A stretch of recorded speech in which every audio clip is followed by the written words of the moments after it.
Hello everyone, Brian from the channel Brian here, and every day throughout the month of February I'm going to be reviewing a famous rom-com, romance, or otherwise chick flicky movie in an attempt to broaden my horizons in those genres. And today, I watched Love Actually. There are rip-offs of Love Actually like Valentine's Day or New Year's Eve that I know the structure of, and so it gave me an impression of what to expect from Love Actually. There's also the tradition of pulling together tons and tons of famous people to act in these little segments. In this one you got like Alan Rickman, Emma Thompson, Colin Firth, Hugh Grant, Rowan Atkinson makes a cameo, Martin Freeman, Laura Linney, Andrew Lincoln, Keira Knightley. There's a lot of very famous people in these. But I guess the problems with Love Actually begin with it's not really set on using any of their talents, where it pulls together all these stars to not have them do that much. The narratives are also bland and featureless and unremarkable. It's like you're staring at like an unobjectionably pleasant Christmas card.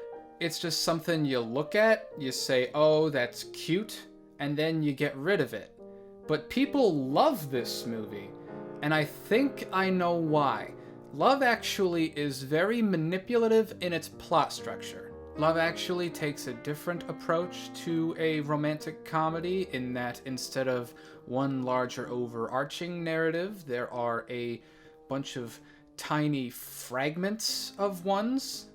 You just watch them go along their merry way with their cutesy, holiday aesthetic-y, just kind of nonsense. You have a good dozen or so stories in this movie, and fleshing them all out would take hours. There's not enough time to individually develop all these stories, at least not properly, so each narrative gets maybe 4 or 5 scenes that are short a piece, that nudge it forward. If you take the story with Andrew Lincoln and Keira Knightley, there's the scene at their wedding, there's the scene where Keira Knightley asks to see the wedding footage that Lincoln took, there's the scene at her house where she finds out that he's been secretly videotaping her. That was a little weird. And then the resolution where it's the famous scene where he's holding up the cards in front of her house. And that's all you see of them. And the reason this is because each of these stories is defined with a very clear payoff. One of which is a literal chase through the airport, like played seriously.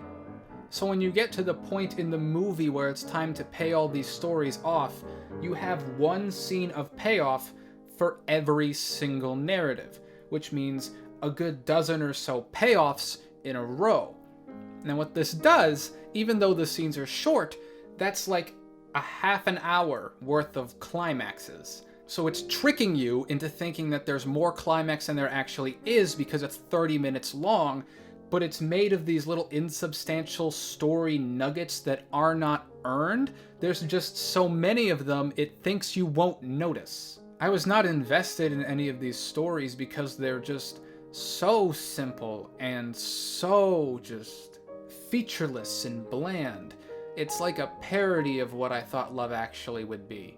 The only scene I thought could have worked with proper development at all was the famous scene where Andrew Lincoln's holding the signs outside of Keira Knightley's house.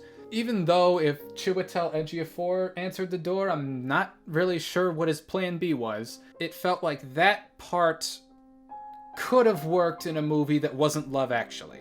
And they keep making fun of Hugh Grant's love interest because they say she's chubby. No, she's not! One lady says like, oh, she's got massive thighs. This is like, what, 2003? This is a post-Sir Mix-a-Lot world. This is definitely the worst movie I've seen so far for this project. Like, you know, the Julia Roberts ones that I've seen are not good.